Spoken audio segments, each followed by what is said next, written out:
श्रीमद्भागवत गीता यथारूप। बहुनाम जन्म नामन्ते ज्ञानवान्मः प्रपद्यते वासुदेवः सर्वमिति स महात्मा सुदुर्लभः। अनेक जन्म जन्मांतर के बाद जिसे सचमुच ज्ञान होता है वो मुझको समस्त कारणों का कारण जानकर मेरी शरण में आता है।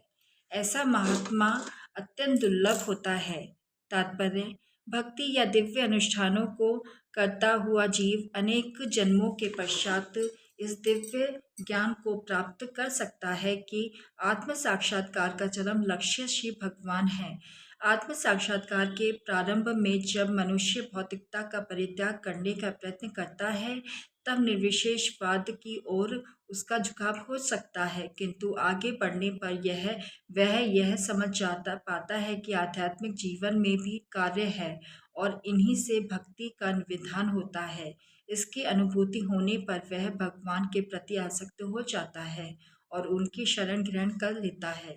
इस अवसर पर वह समझ सकता है कि श्री कृष्ण की कृपा ही सर्वस्व है, वह ही सब कारणों के कारण हैं और जब जगत उनसे स्वतंत्र नहीं है, वह इस भौतिक जगत को आध्यात्मिक विविधताओं का विकृत प्रतिबिंब मानता है और अनुभव करता है कि प्रत्येक वस्तु का परमेश्वर कृष्ण से संबंध है।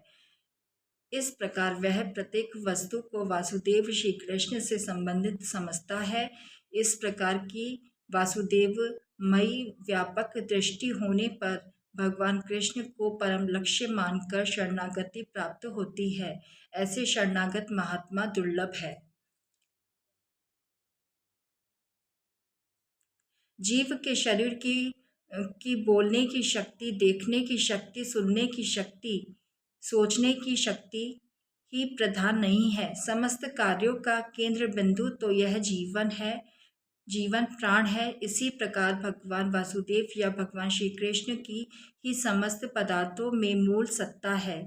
इस देह में बोलने, देखने, सुनने तथा सोचने आदि की शक्तियां हैं, किंतु यदि वह भगवान से संबंधित न हो तो सभी व्यर्थ है। वासुदेव सर्वव्यापी है और प्रत्येक वस्तु वासुदेव है।